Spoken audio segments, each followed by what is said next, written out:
Retrouvez Smart Bourse avec eToro, leader mondial des plateformes de trading social.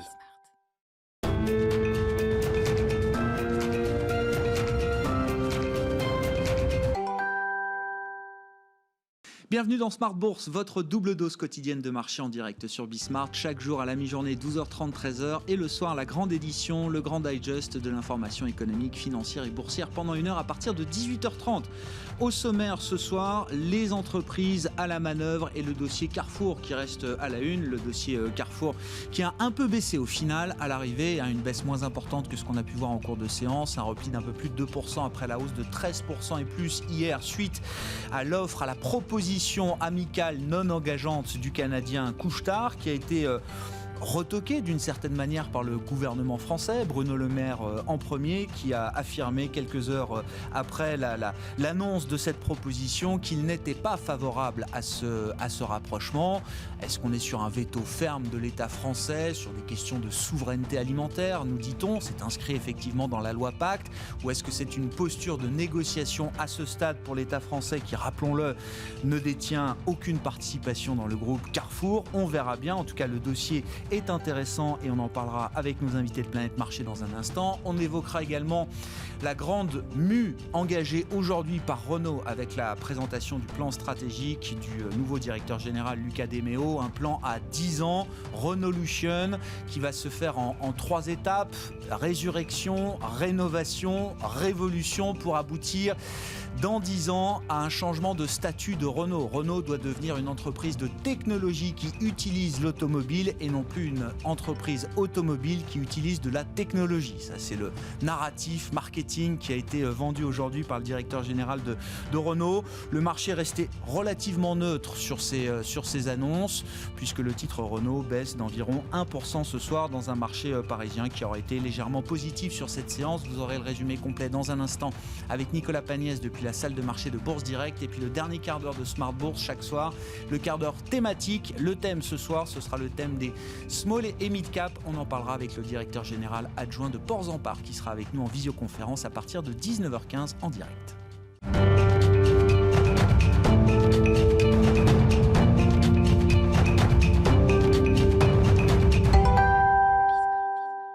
Des marchés qui terminent la journée dans le vert en Europe. Le résumé complet avec Nicolas Pagnès depuis la salle de marché de Bourse Direct. Clôture dans le vert ce soir pour le CAC 40 au terme d'une séance légèrement hésitante. L'indice parisien gagne 0,33% à 5 681 points dans un volume d'échange légèrement inférieur à 4 milliards d'euros. Les investisseurs qui se sont globalement montrés prudents aujourd'hui avant le discours de Joe Biden attendu dans la soirée aux États-Unis. Celui-ci doit détailler les contours de son plan de relance. Selon CNN qui cite plusieurs conseillers du nouveau président, ce plan devrait être estimé à 2000 milliards de dollars, incluant notamment des chèques aux familles américaines, des aides aux États ainsi qu'aux autorités locales et un financement de la campagne de vaccination. Dans l'attente de cette annonce, les bons du Trésor redescendent légèrement aux alentours des 1,09%. États-Unis toujours, la Chambre des représentants a voté hier l'ouverture d'une procédure de destitution contre Donald Trump, la deuxième depuis le début du mandat du président sortant. Suite à ce vote auquel se sont joints 10 élus républicains, c'est à présent le Sénat qui doit examiner les accusations formulées par les démocrates d'incitation aux émeutes qui ont eu lieu au Capitole. Au Sénat, l'influent leader républicain Mitch McConnell ne serait d'ailleurs pas opposé à une telle procédure selon le New York Times. Un procès qui devrait cependant s'ouvrir après l'investiture de Joe Biden. Du côté des statistiques à présent aux États-Unis, les États-Unis font état d'un excédent commercial au record de 78,2 milliards de dollars en décembre. Dans le détail, les exportations ont bondi de plus de 18% sur un an, tandis que les importations progressent de leur côté de 6,5%. Les chiffres du chômage hebdomadaire aux États-Unis toujours font état d'une hausse des inscriptions. Ils bondissent de près de 200 000, 181 000 exactement, sur la semaine pour atteindre un niveau qu'ils n'avaient pas atteint depuis août dernier. Et la Fed se montre mitigée de son côté sur la reprise. Elle constate une légère amélioration économique sur la fin de l'année dans son livre beige, mais pointe tout de même des disparités en termes de région ou de secteur. Les investisseurs à Wall Street qui suivront d'ailleurs la prise de parole de Jérôme Powell à l'université de Princeton, où il s'exprimera sur le cadre de la politique monétaire de la Fed. Mais retour à Paris, on regarde ce qu'il se passe du côté des valeurs. Les discussions entre Carrefour et le groupe canadien Couche-Tard n'enchantent pas le gouvernement français. Le ministre de l'économie Bruno Le Maire, mais aussi la ministre du Travail Elisabeth Borne ont tous deux fait part de leur désaccord sur ce dossier, invoquant notamment la souveraineté et la sécurité alimentaire des Français. Le Couche-Tard qui propose un prix de 20 € par action, soit un total de 16 milliards d'euros pour l'acquisition de Carrefour. Dans le secteur automobile, à présent, Peugeot fait savoir que les ventes du groupe PSA ont reculé de 27,8% en 2020, un recul qui représente environ 1 million de véhicules en moins par rapport aux ventes de 2019. Renault annonce de son côté viser une marge opérationnelle supérieure à 3% en 2023, puis supérieure à 5% en 2025. Pour cela, le groupe mise sur un nouveau plan stratégique nommé Renaulution, qui prévoit notamment des réductions de coûts, mais aussi 24 nouveaux lancements, dont 10 modèles de voitures électriques. Et on notera aux États-Unis, à l'ouverture donc de cette saison des résultats, que BlackRock dévoile un bénéfice trimestriel meilleur que prévu, grâce notamment au dynamisme de l'activité sur les marchés financiers en 2020. À suivre pour les investisseurs dans la nuit, tout d'abord, donc dans la nuit en Europe et notamment à Paris, donc le discours de Joe Biden sur le prochain plan de relance aux États-Unis, et les investisseurs qui suivront également demain donc les résultats de plusieurs banques américaines comme JP Morgan, Wells Fargo ou encore Citigroup. Côté statistique, ils découvriront les prix à la consommation en décembre en France, mais aussi aux États-Unis, l'indice de confiance de l'Université du Michigan pour le mois de janvier, ainsi que les prix à la production pour le mois de décembre cette fois-ci. Nicolas Pagnès qui nous accompagne en fil rouge tout au long de la journée sur Bismart depuis la salle de marché de Bourse Direct.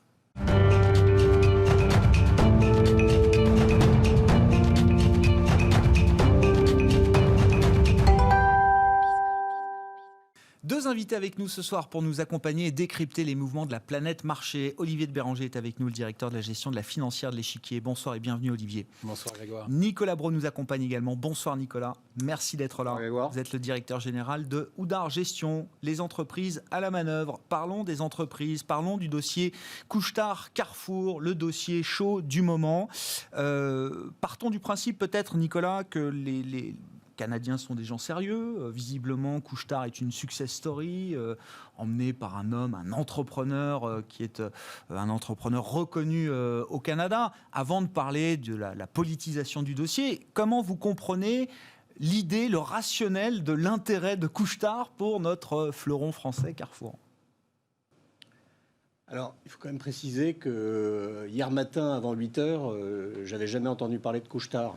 Donc, faut être modeste sur les impressions. Mais 24 heures après, on sait tout sur Couche-Tard. Le rationnel stratégique du côté de l'actionnaire de Carrefour est, disons, plus facile à identifier ou justement à ne pas trouver. S'agissant de Couche-Tard, success story, une capacité à faire des acquisitions, à les intégrer, à acheter pas cher. On ne peut pas dire que Carrefour soit cher.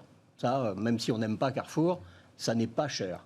Et puis une internationalisation et aller vers des formats qui permettrait de diluer, par exemple, mais c'est un exemple, les 70% du chiffre d'affaires qui semblent faire dans la distribution de carburant. Bon, aller dans du format hypermarché déclinant, c'est pas gagné, mais il y a peut-être une carte à jouer. Donc je dirais plutôt que de l'autre côté du côté de Carrefour, le rationnel, il est quand même très difficile à trouver. Les synergies se font localement.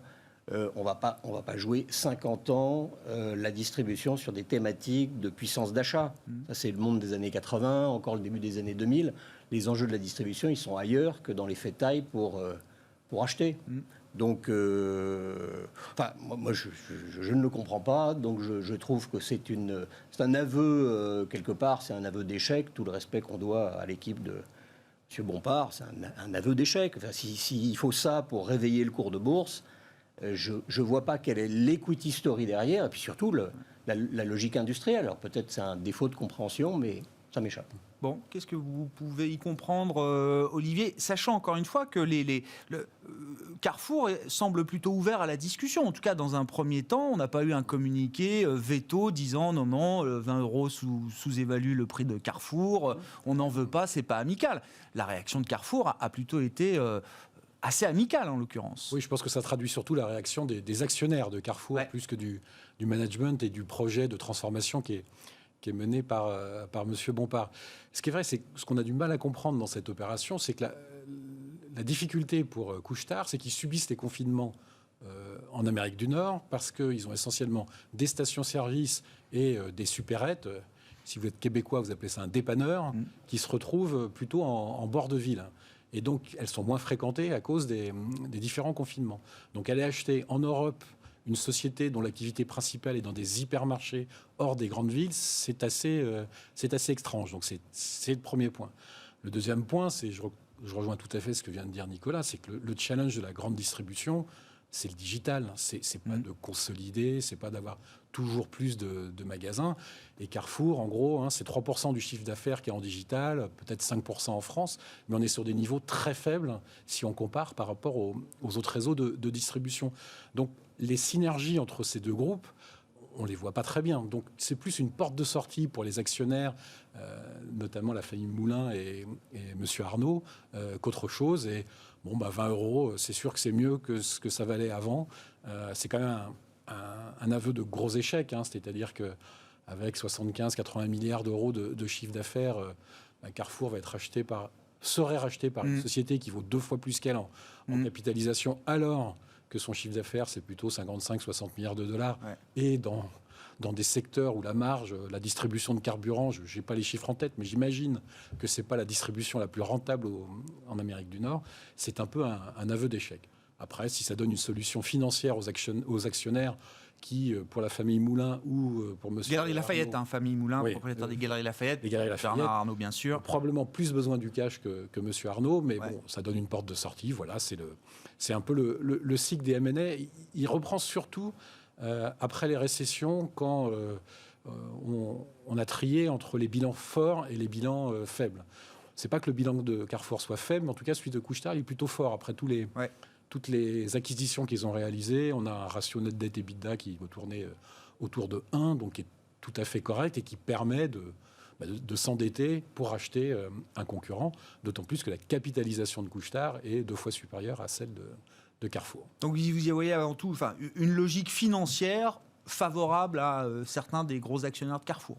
Pour l'instant, c'est ce que j'y vois. Alors après, il y a peut-être quelque chose qu'on n'a pas compris, ça c'est possible, mais en tout cas, c'est ce qu'on voit aujourd'hui. Je sais pas, est-ce qu'on peut imaginer, je sais pas, il y a un coup de billard à plusieurs bandes, l'idée peut-être que Couche-Tard s'intéresse à certaines activités de Carrefour, pas à toutes, qu'il y aurait peut-être un projet derrière de vente par appartement, ou en tout cas, on ne garderait que certaines activités. Est-ce que c'est envisageable ? On n'a aucun détail, rien du tout, mais... Je n'en sais rien. Ouais. Je n'en sais rien. Je ne peux pas m'empêcher de rebondir parce que c'est une histoire qu'on a tellement aimée. Mais depuis le rapprochement avec Promodes, c'était il y a 20 ans, si c'est ça la porte de sortie, c'est très triste. C'est très triste parce que c'est un des grands acteurs de la distribution mondiale, mais qui, je dirais, au-delà des sujets stratégiques, positionnement géographique, format des hypermarchés, ils sont intégrés de plus en plus en centre-ville quand même, etc. Mais ils ont perdu la ménagère il y a une quinzaine d'années, entre 20 et 15 ans, entre 2000 et 2005, et ils n'ont jamais réussi à faire revenir la ménagère, qui a pris d'autres habitudes. C'est le sujet principal de Carrefour, c'est le sujet de sa présence française. C'est le socle. C'est le socle du chiffre d'affaires, de ses employés, de la génération de cash. Il faut être fort chez soi pour faire des acquisitions ailleurs. Et cette recette-là, en dépit d'efforts qui sont intéressants, qui sont faits par le management actuel, ils n'ont pas réussi à faire revenir ces clients, ces clientes qui sont partis chez Intermarché, qui fait du local depuis beaucoup plus longtemps que Carrefour, chez Leclerc, avec des patrons de magasins qui sont enracinés dans le local. Et donc, c'est là où on a utilisé... en fait, la même expression, c'est un peu un d'échec. Oui, parce que ma question, effectivement, derrière, mais vous y répondez déjà, c'est est-ce que Carrefour peut retrouver de l'intérêt, effectivement, notamment à travers cette crise pandémique ? C'est vrai que les efforts des distributeurs en général, leur présence a été saluée par le monde politique, peut-être un peu moins par les investisseurs, parce que ça reste des métiers compliqués, mais on pouvait peut-être imaginer que la stratégie Bompard, la crise pandémique, pouvait amener à un regain d'intérêt, un regain d'image, ne serait-ce qu'un regain d'image de ces grands distributeurs. Un petit peu. Il y a eu ça un peu entre mars et juin, oui, ils étaient présents, ils ont fait d'énormes efforts, c'est un boulot considérable de mobiliser l'équipe. Et on ne peut pas capitaliser là-dessus pour imaginer que ça puisse retrouver un peu d'intérêt sur le plan boursier. La bourse n'est qu'un prisme, tout n'est pas fait pour gagner de l'argent, en tout cas en croissance. Et je ne suis pas sûr que cette crise pandémique était un événement susceptible de redynamiser la croissance pour l'avenir. Non, la distribution mais les analyses sont positives, donc il doit y avoir peut-être quelque chose que je on verra. On a très peu de détails quand même sur l'intérêt de Couche-Tard aujourd'hui, ce qui les intéresse chez Carrefour. On verra. Il y a le politique qui s'immisce là-dedans. Il faudra qu'on en dise un mot. Mais sur le secteur de la distribution, ça reste déflationniste, ça reste non investissable pour la majorité du marché des investisseurs. Ou est-ce qu'il y a quand même des histoires spécifiques aux États-Unis? On parle des succès de Walmart, de Target, de grandes enseignes quand même historiques qui ont réussi à réagir. Alors Walmart a réussi à réagir notamment par le canal digital. Oui, bien sûr. On a vu en gros qu'aux États-Unis, la distribution digitale était passée à quasiment 20% de part de marché. Donc sur une pandémie, on est passé de 10 à 20. Vous parlez aux distributeurs digitaux, ils vous disent il nous reste 80% à prendre.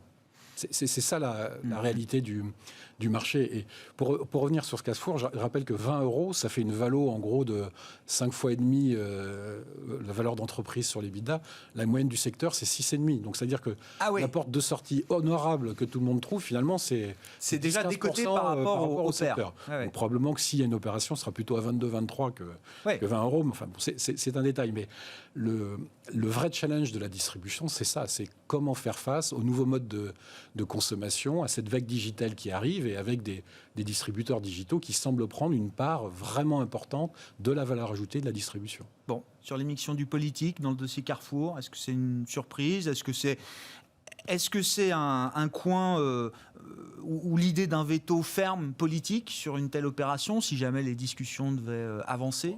Il y a de la distribution alimentaire, donc on peut invoquer effectivement les lois qui régissent l'œil de l'État sur ce secteur, mais sur le fond, il y a des distributeurs en France qui sont allemands ou autres, notamment dans le hard discount, ça n'a jamais gêné personne. Donc je ne vois pas pourquoi un actionnaire étranger serait préjudiciable pour... Parce que Carrefour est quand même le plus gros acheteur de tout l'agroalimentaire français. Bien sûr, mais le positionnement de Carrefour, quand même, qu'a essayé de faire M. Bompard, c'est revenir un peu plus de satisfaction client. Ça fonctionne plus ou moins. Hein.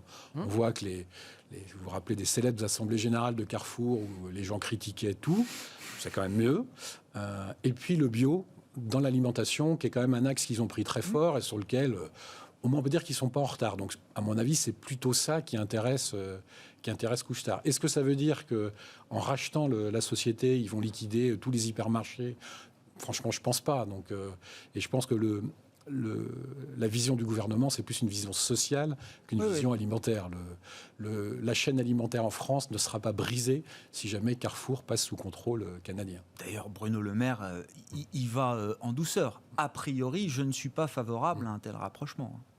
Je pense qu'il aura besoin de plus de garanties sociales, garanties de sourcing des négociations à ce stade. Et puis on verra ce qu'il en est du prix. 20 €, est-ce que c'est un prix de départ qui peut être amélioré? Il y a encore quelques commentaires à faire, Nicolas. Je converge totalement sur le dernier argument, pas pour justifier l'immixtion de l'État, encore plus quand il n'est pas au capital, ne peut pas être quelque chose de bienvenu, mais on est dans une époque durable, ancienne, et un pays qui est traumatisé par l'emploi. On n'a jamais réussi. Donc, plus gros employeur de France, c'est normal qu'à Bercy ou ailleurs, ça suscite des suspicions, peut-être mal placées, mais des suspicions, une vigilance. Je dirais peut-être d'autant plus pour faire une transition sur le M&A que ces derniers mois, alors ils sont certes canadiens, mais les anglo-saxons et les Américains qui ont fait des opérations d'acquisition en Europe, ça a déjà fait l'objet de blocages. Donc, probablement qu'à Bercy, ils sont survigilants sur ces thématiques-là. Hein, mais ce ne serait pas différent ailleurs, Nicolas. C'est une spécificité française? Est-ce que la vigilance d'un État serait... Ça ne serait pas différent en Espagne ou en Italie. Oui, c'est ça. D'accord. En Scandinavie, c'est autre chose. Ouais. Enfin, Non, mais c'est une vraie question, savoir est-ce qu'il y a eu un vrai cas français sur un French M&A, des particularités d'un French M&A, ou est-ce que la défense de l'emploi, c'est aujourd'hui dans un monde moins ouvert, plus protectionniste On entend depuis hier soir des grands cris en tous sens, mais qu'est-ce que vient faire l'État, etc. Il faut se calmer, quoi. faut arrêter d'en faire trop aussi, quoi. Ouais. Qu'il explique pourquoi. En revanche, oui, cette sensibilité sociale, elle est évidente pour un politique. Bon, le Les cycle. politiques sont tous sur la défensive. Oui, non. Hein. Tous- on va faire une ode, même si on va dire du mal de certains acteurs, peut-être, ou de secteurs ce soir, mais cette année 2020 est une année extraordinaire pour le stock picker. C'est une année fascinante. On a une des plus belles expériences de notre vie d'avoir vu des boîtes qui allaient bien il y a 12 mois, qui derrière se sont pris un choc et qui a encore laissé énormément de stigmates, et puis d'autres rebondir, et cette capacité à s'adapter de l'entreprise, elle n'a d'égal que l'incurie des États. Hein. Et c'est pas un sujet seulement français. Hein. Les polémiques en Grande-Bretagne n'ont rien à envier aux polémiques françaises, même en Allemagne. Bien sûr. Et aux US, on en parlera tout à l'heure, mais peut-être pas sur ce thème-là. Mais restons sur les entreprises. Allons-y. Alors, bon, on verra le cycle M&A si on peut en reparler d'une certaine manière, mais vous avez assisté au Digital Forum d'Odo BHF, le grand rendez-vous de cette rentrée, justement, pour tous les stock pickers, avant la vague de résultats des entreprises qu'on attend dans les prochaines semaines. Qu'est-ce que vous retenez vous avez vu une vingtaine d'entreprises, vous m'avez dit, Nicolas. Alors, je ferai des commentaires sur certaines sociétés, mais évidemment, c'est des sociétés que j'avais sélectionnées, il peut y avoir un côté affectif et pas forcément le meilleur point d'entrée aujourd'hui, mais elles nous disent des choses. C'est ça en ça que c'est intéressant. De façon un peu transversale, je dirais qu'il y a plutôt un sentiment, mais qui va dans le même sens que je venais d'évoquer. Les sociétés ont globalement pas trop mal piloté ces chocs, contre-chocs. Et donc, la tonalité générale est assez bonne. D'autant plus, peut-être, dans le secteur industriel. Comme c'est dit en macro par les économistes. Donc, il y a un sentiment à la fois de ceux qui ont été impactés par la crise, pas très abîmés, mais impactés par la crise, et avec une impression de redressement. Alors, peut-être parce que ça va mieux depuis septembre, donc on extrapole, on trace un peu des droites. Et puis il y a celles qui ont absorbé un choc et qui, depuis, ça c'est à mes yeux, mais depuis juin, sont repartis à l'attaque, en conquête. C'est reparti. Alors, on va pas parler... C'est quoi les exemples? Ah ben L'Oréal. Alors évidemment, c'est pas une small cap. Oui, effectivement. L'Oréal, non mais c'est extraordinaire ce que se font ces boîtes du luxe, etc.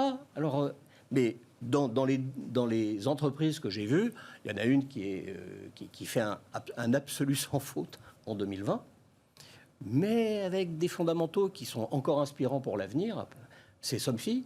Donc, beaucoup de gens connaissent Somfy parce que c'est une marque de volets déroulants. Ils ont commencé avec un premier trimestre, alors, de mémoire, genre 6-7% de croissance organique, c'était bien. Et tout d'un coup, une cassure, une rupture, moins 12, troisième trimestre, saison importante pour eux, parce Bien que sûr. c'est à cette saison qu'on installe des volets déroulants, machin. Plus 24.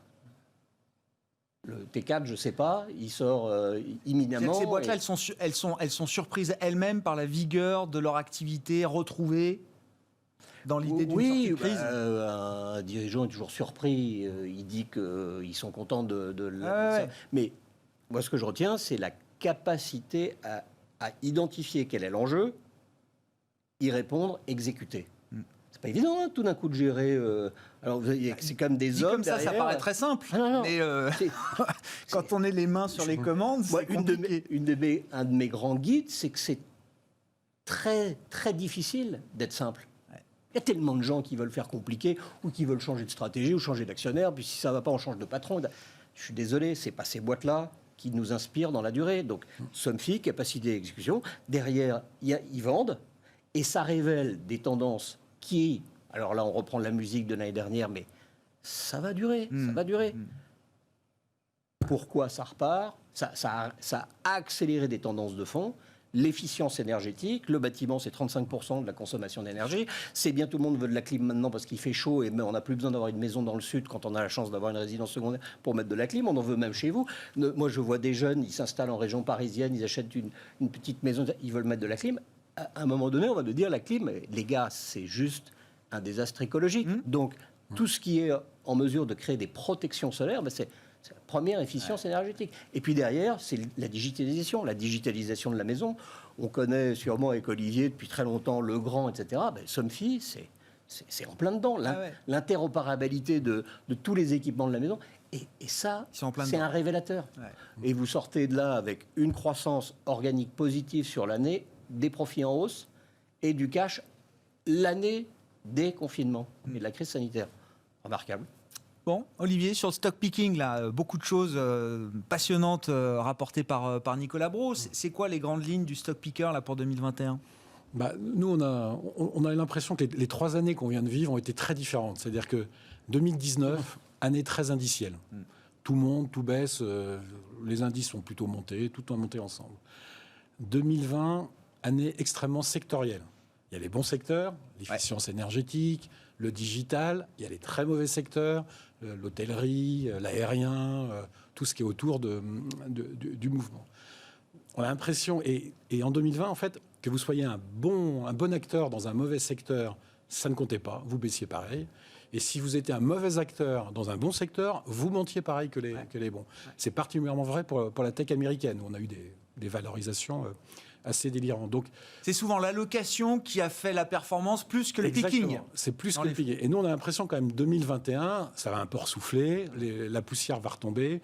Il y a quand même, il y a sûrement des bons distributeurs. Là, je ne peux pas vous en citer, mais il y en a sûrement. Enfin, en tout cas, en digital, c'est clair. Il y a sûrement dans la tech des valeurs qui sont trop chères. On en avait parlé ici. Pourquoi pas acheter du Microsoft à 30 ou 35 fois les résultats ? Pourquoi acheter du Zoom à 70 fois le chiffre d'affaires ? Ça, c'est quelque chose qui me dépasse pour le moment. Mais ça veut dire que quand même, on va un petit peu avoir une année, de notre point de vue, un peu plus équilibrée. C'est-à-dire qu'on va arrêter l'hystérie des valorisations dans lequel on a tendu des élastiques très très forts et essentiellement sur les secteurs et pas sur les valeurs. Et ça, c'était assez nouveau et c'est sans doute dû à la pandémie, c'est sans doute dû aux réponses budgétaires et monétaires. Mais on a atteint des écarts de valorisation entre secteurs et donc entre valeurs qui quand même nous paraissent un peu exagérés.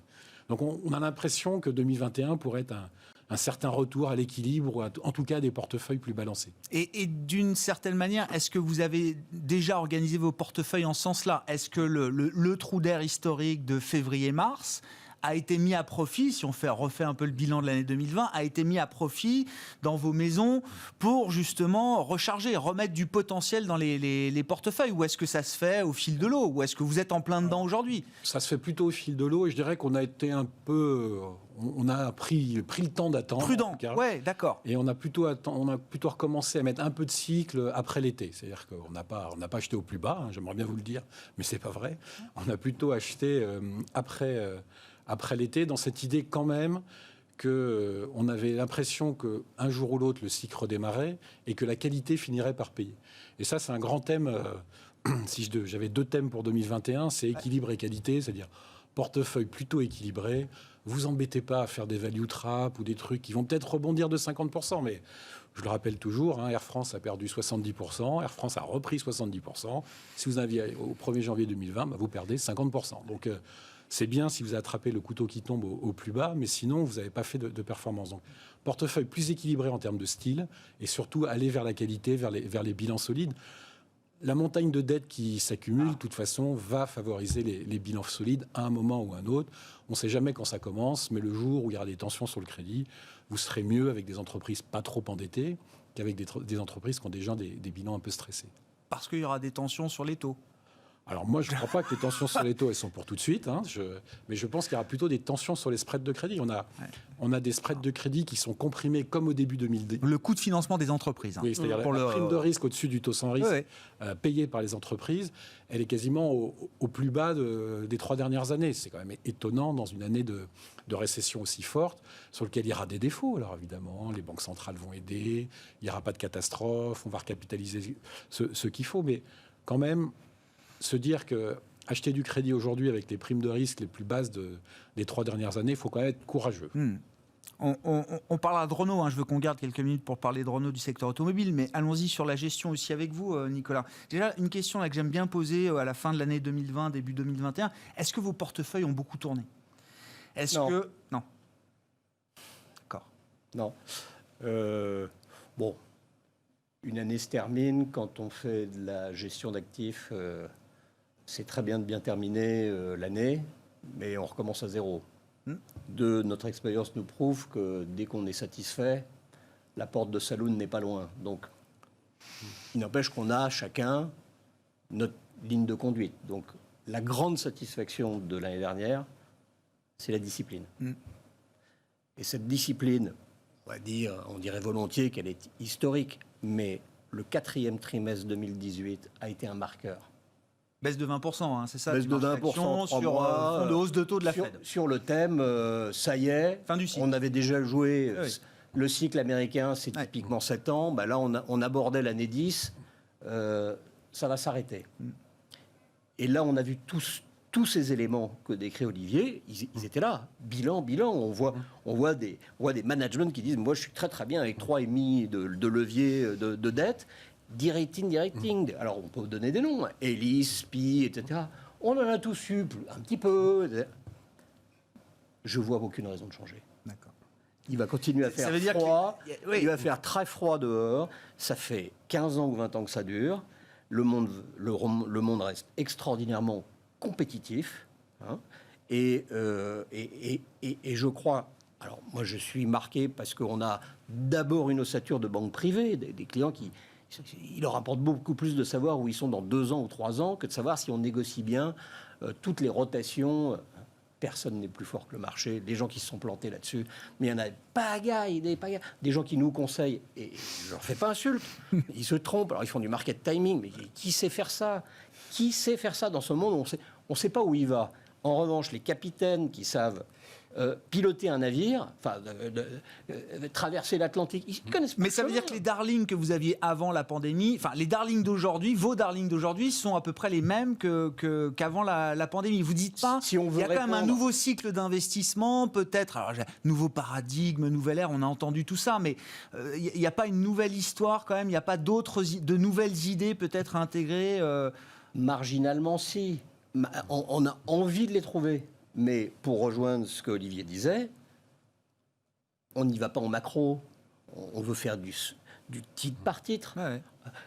Il ne faut accepter de mettre en portefeuille, y compris pour nos fonds, que des titres dont on pense qu'on sera capable de les garder si on a tort sur le scénario 2021, si on a tort sur le timing. Très bien, la rotation value, mais la rotation value, l'écart maximum entre la value et la growth, ça date d'avril. Alors, ça a accéléré à la rentrée de septembre et propulsion en novembre. Donc, on commence sur ces... Mais c'est plus facile de remettre de la cyclique de croissance que de la cyclique pure. C'est plus facile de remettre du Legrand ou des choses comme ça qu'aller acheter du ArcelorMittal ou de la voiture. Tiens. Bon, et ben allons-y sur Renault. Gardez la parole, Nicolas. Non, mais si, parce qu'il faut qu'on avance. Renault quand même. Renaulution, donc résurrection, révolution, résurrection, rénovation, révolution. Est-ce qu'un groupe comme Renault, mais Volkswagen aussi, ou les grands constructeurs, est-ce qu'ils sont capables en 10 ans de changer de statut? C'était le discours du patron de Volkswagen il y a quelques jours. Le gros problème, la grande menace que beaucoup sous-estiment encore, nous dit-il, Herbert Diess, c'est la manière dont le marché nous regarde aujourd'hui.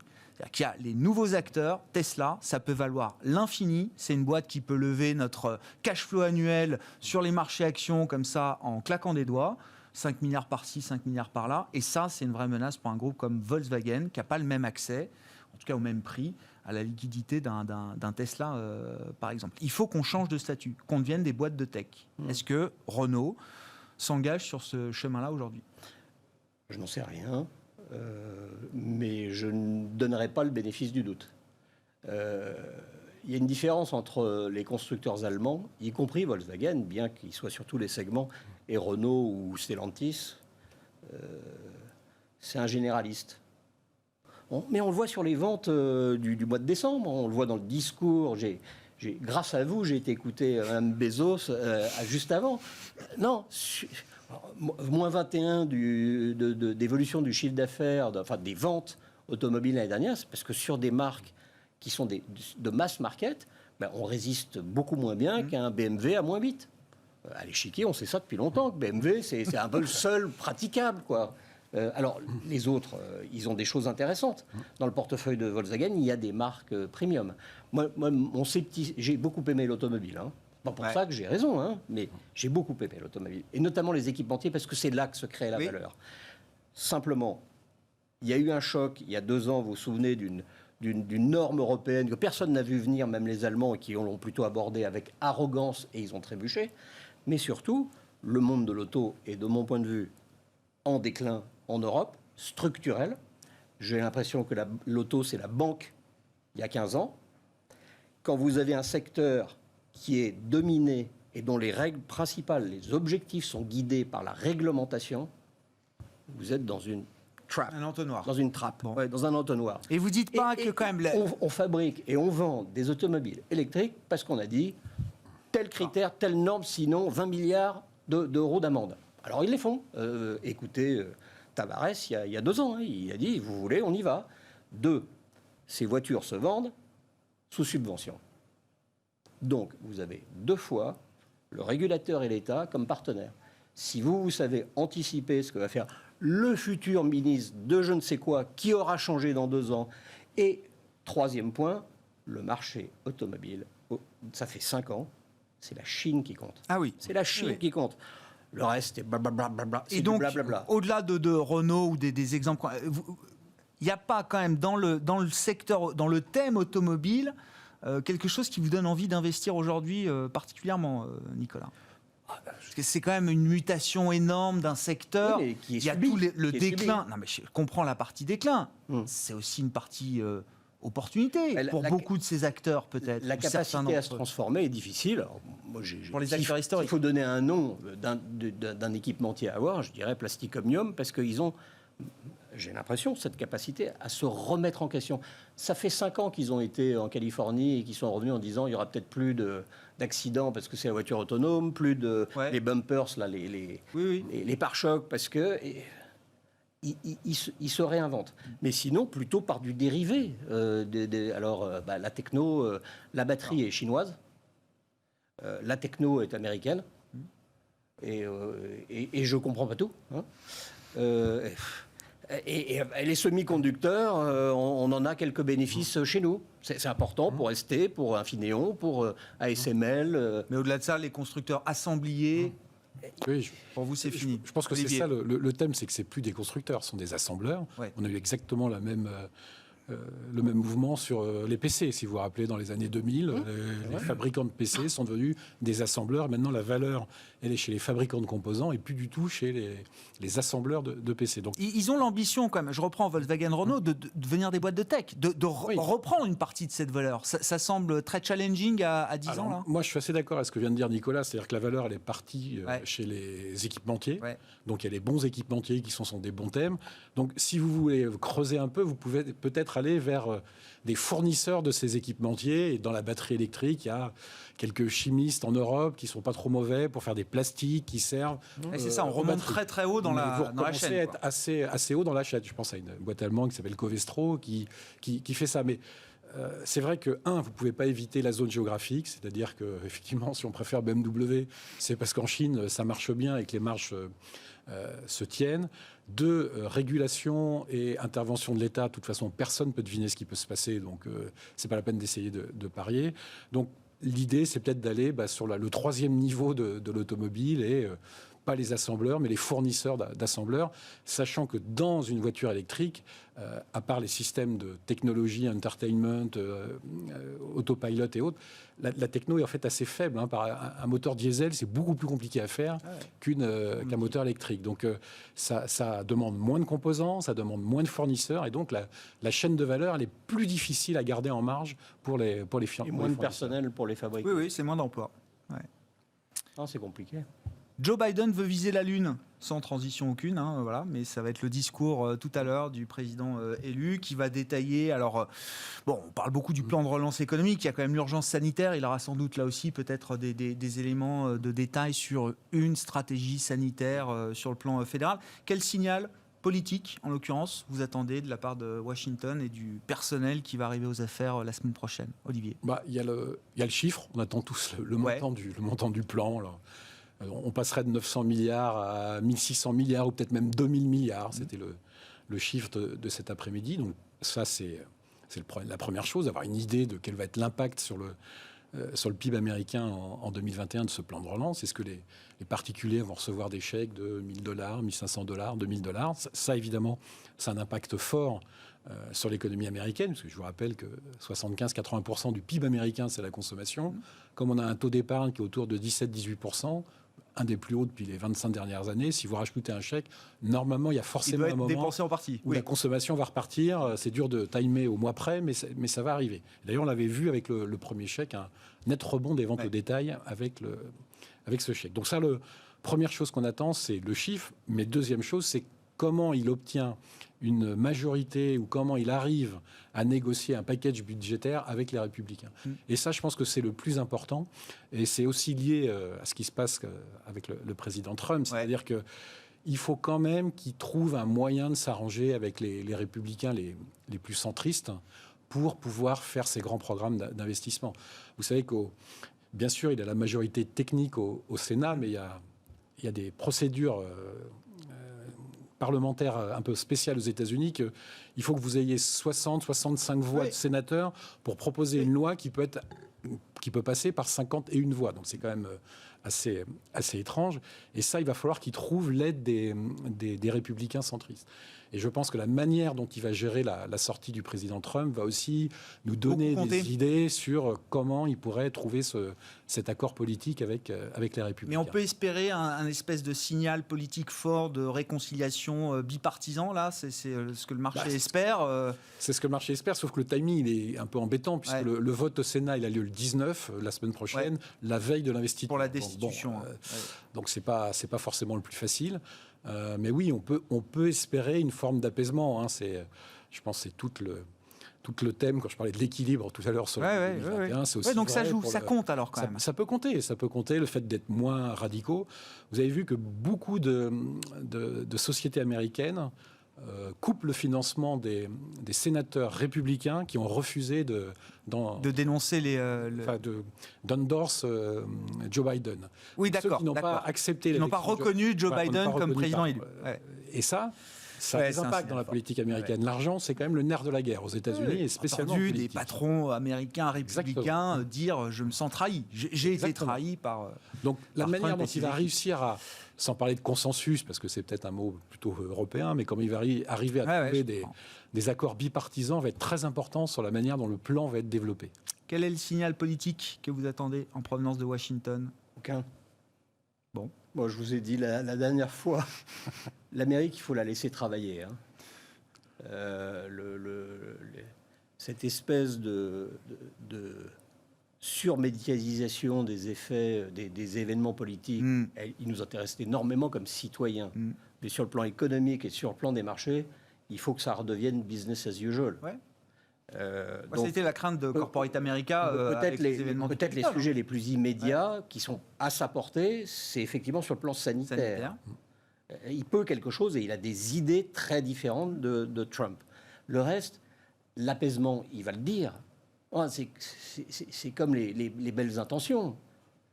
Le pays va très mal. Le Parti républicain est face à ce qu'il connaît depuis que Trump a fait l'opéra sur le Parti républicain. Donc, il a des signes évidents de division. C'est le sujet principal. Chez les démocrates, ils ont gagné. Ils ont presque tout gagné, sauf qu'ils sont intrinsèquement divisés. Donc là, on a une impression de centrisme et on va faire des choses sur le budget, c'est bien, on va donner des chiffres, mais on pourrait se dire en tant qu'homme de marché, on a tout eu là. Les vaccins, donc ça va aller mieux, on en aura 6, 10 dans 10 mois. Bon, on a la rallonge budgétaire, ça peut être du sell on the news à un moment. Je n'en sais rien, je ne fais pas de call, j'en sais rien. Le 20 janvier, ça y est, fin de l'histoire. La semaine prochaine, qu'est-ce qui change ? On n'aura plus Trump sur l'échiquier. Et après, le sujet va être un long truc, parce qu'il a des procès partout, plus maintenant des procès d'ordre politique potentiellement. C'est qu'il ne soit pas candidat possible aux prochaines élections. Mais sinon, il faut que l'Amérique s'apaise, et elle s'apaisera si on la laisse tranquille. Parce que réconcilier les 35% d'Américains, de gens qui ont voté pour forcer la réconciliation, c'est la pire des choses à faire. Ça ne marche pas. Et ça veut dire, vous estimez, l'Amérique reste la plus grande démocratie du monde et le pays le plus profitable pour les investisseurs. Ça reste vrai, ça, aujourd'hui, ou c'est fragilisé? Alors, oui. Oui, quoi. Le plus réactif, Ça reste vrai, d'accord. le plus réactif, le plus solide, le moins Est-ce que exposé à l'image risque change? politique. Est-ce que le statut a changé? Je trouve que la pandémie a été un stress test politique. Bien sûr. Ce stress test économique, financier, social, Et ils y laissent des plumes. Ils y laisseront des plumes. Tous les pays qui sont autoritaires, on dit toujours les Chinois, ils n'ont pas le choix, non, autoritaires, ou qui respectent l'autorité, Japon, Corée, etc., s'en sortent bien, et les autres, États-Unis et France, ça va pas du tout.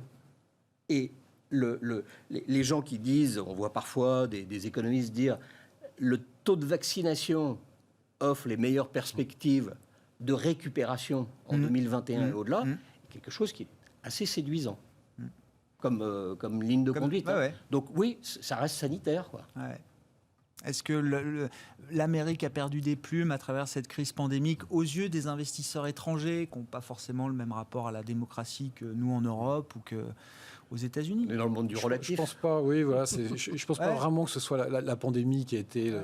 Je pense que la guerre commerciale a fait plus de dommages sur l'image des États-Unis que le reste, parce que c'est quand même le pays de la libre entreprise, c'est le pays qui a généré un nombre d'innovations incroyable. D'ailleurs, on s'en plaint toujours qu'il n'y a pas de société de tech ou nouvelle qui soit en Europe. Donc ça, je pense que quand même, ça reste toujours vrai. Ouais. C'est plus la volonté de se refermer, à mon avis, qui a un peu été dommageable à l'image des États-Unis. Après, c'est sûr que le président Trump n'a pas été le meilleur ambassadeur du pays. On s'arrêtera là pour ce soir. Merci beaucoup, messieurs. Merci d'avoir été les invités de Planète Marché. Nicolas Brault, directeur général de Oudart Gestion, et Olivier de Béranger, le directeur de la gestion de la financière de l'Échiquier.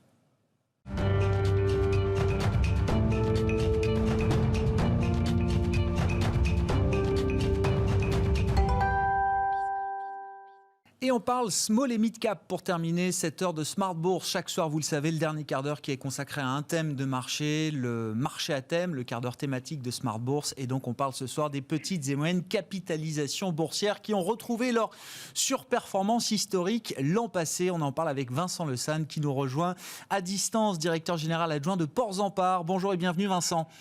Merci beaucoup d'être avec nous. Oui, effectivement, le point de départ de la discussion, c'est quand même l'année 2020, le retour de la surperformance des small caps. Je dis le retour parce que les années 2018-2019 avaient été un peu plus compliquées peut-être, mais historiquement, c'est un segment de marché qui surperforme les grands indices, les grandes capitalisations boursières.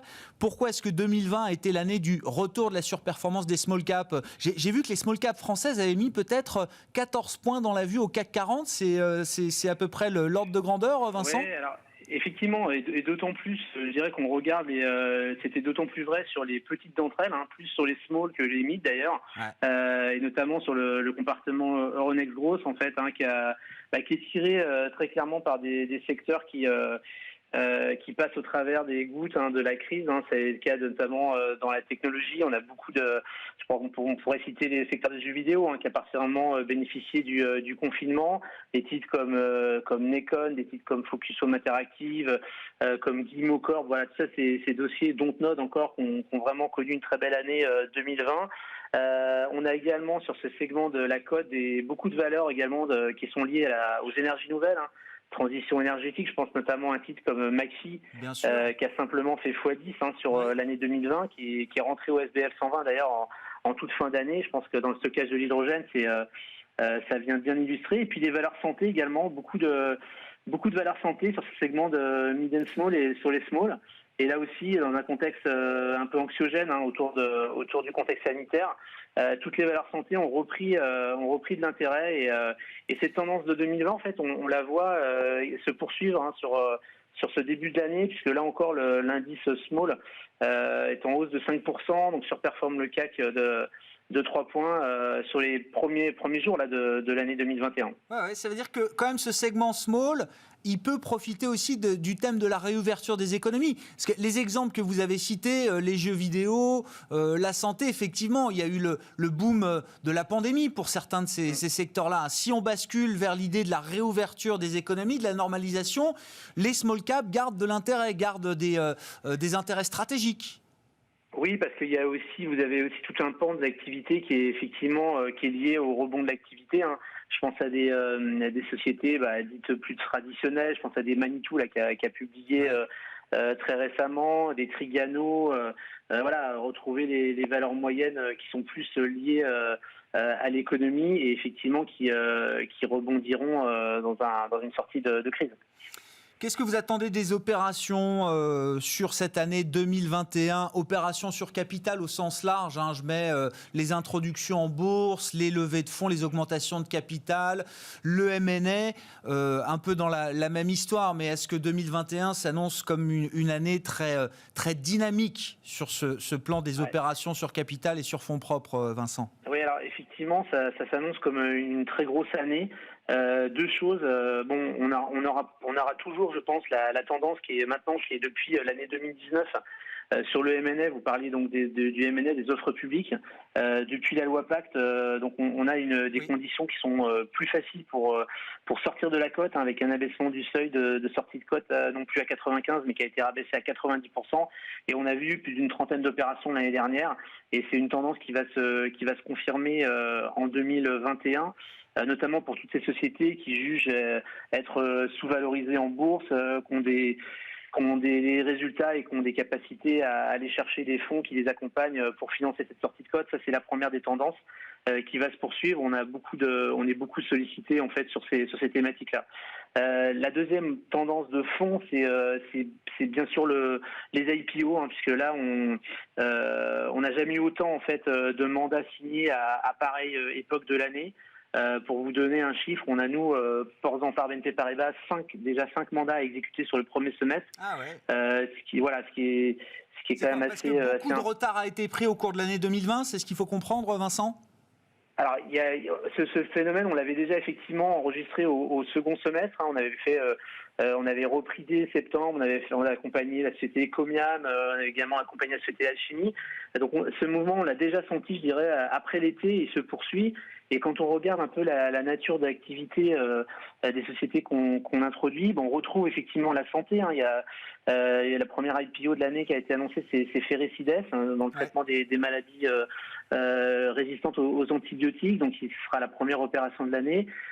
Autre opération qui a été annoncée sur son intention, en tout cas, c'est dans le domaine de l'hydrogène, la société HRS, Hydrogen Refueling Solutions, qui conçoit et qui vend des pompes à hydrogène pour la mobilité, hein, pour les véhicules légers, par exemple les taxis Hype à Paris, c'est eux, mais également pour les camions et les bus, dont on sait que ça va être un enjeu. Je pense que la thématique qu'on va retrouver, c'est encore l'économie circulaire. On a un mandat dans le domaine des reconditionnements de smartphones et de tablettes. Et puis des énergies nouvelles, hein. On citait l'hydrogène, on a également un mandat intéressant sur un distributeur d'électricité d'électricité verte, donc sur des opérations, beaucoup d'opérations, et puis au-delà de notre propre périmètre, il y a eu des annonces sur Believe également, qui devraient venir se faire coter à Paris. Donc on a clairement un gros pipe là en début d'année. Et je pense que très clairement, il faut mettre ça aussi sur le contexte de marché qui quelque part pousse les gens. Déjà, on voit les volumes reviennent et les flux également sont depuis quelques semaines mieux orientés.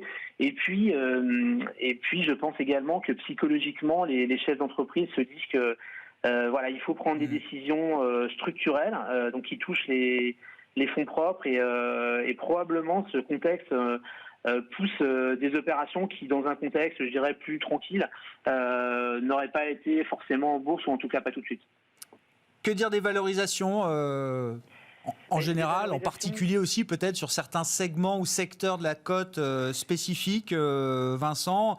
globalement, quand on regarde les perspectives bénéficiaires des small et mid cap et leur prix aujourd'hui, est-ce qu'on est confortable avec le niveau de leur cherté?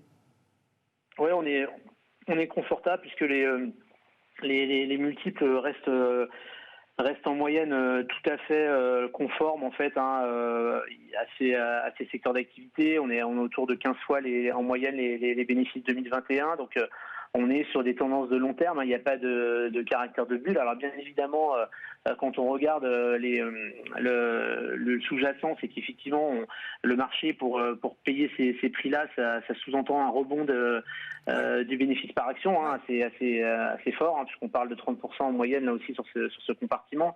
Voilà un peu comment est construit en fait, comment la bourse se positionne par rapport à ces valeurs. Donc clairement pas de bulle. On a un marché qui se porte bien. Et effectivement, quand on regarde, si on veut regarder par secteur d'activité, on citait tout à l'heure tout ce qui est lié à la transition énergétique, ça se paye cher. C'est clair. On parle de multiples de chiffre d'affaires. Là, on est sur des secteurs d'activité sur lesquels, on est probablement, en tout cas, le marché paye très cher ces perspectives, qui sont des perspectives de long terme. Merci beaucoup Vincent, merci pour votre éclairage sur ce segment des small et mid cap, spécialité de la maison Portzamparc. Évidemment, vous accompagnez bon nombre d'entreprises vers ces marchés boursiers. Vincent Le San qui était avec nous par téléphone ce soir, directeur général adjoint de Portzamparc. On évoquait le dossier McPhy qui a encore enregistré, je crois, une hausse assez spectaculaire aujourd'hui, qui aura été l'un des emblèmes de l'année 2020 sur le front des petites capitalisations boursières. McPhy, la star du stockage de l'hydrogène, dont le cours de bourse a fait x10, nous disait Vincent Le San il y a quelques instants sur l'année 2020. On s'arrête là pour ce soir. Les marchés européens dans leur ensemble ont terminé cette journée dans le vert.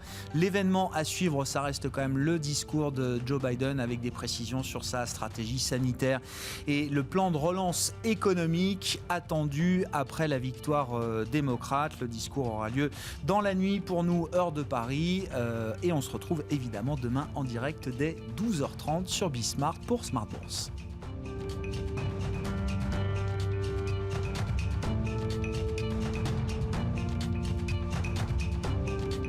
C'était Smart Bourse avec eToro, leader mondial des plateformes de trading social.